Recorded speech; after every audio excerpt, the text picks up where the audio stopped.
We have breaking news on one of the Senate races that we've been watching tonight. CBS News projects that Elizabeth Warren, the Democrat, will pick up the Senate seat in the state of Massachusetts.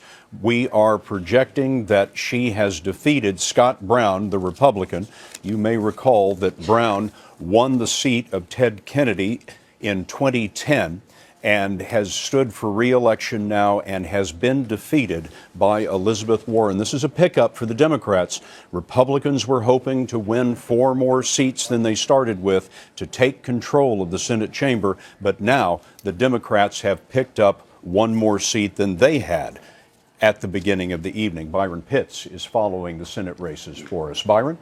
Well, Scott, this was the most closely watched Senate race of the season and the second most expensive behind Virginia. With this pickup now for Democrats in the Senate, the window isn't closed yet for Republicans, but the shades come down. In Massachusetts, the Senate seat there goes to Democrat Elizabeth Warren. She defeats moderate Republican Senator Scott Brown. And this was always going to be a tough race for Brown because of the way voters break down in Massachusetts. 52% of voters in Massachusetts say they're independent.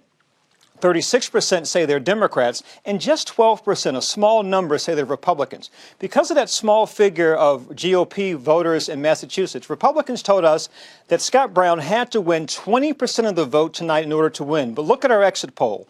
Brown only got 11% of Democratic voters in Massachusetts. Elizabeth Warren got 89%. So, the Harvard law professor and former member of the Obama administration has won the Senate seat in Massachusetts. Scott, she heads to Washington as the first female senator from Massachusetts. She gets there in January.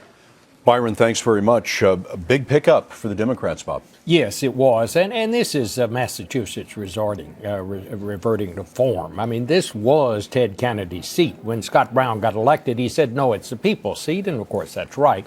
But this is a seat that's been Democratic for a long, long time. I think it's going to be all but impossible now for Republicans to get control of the Senate. I think it's going to stay just like it is in Democratic hands.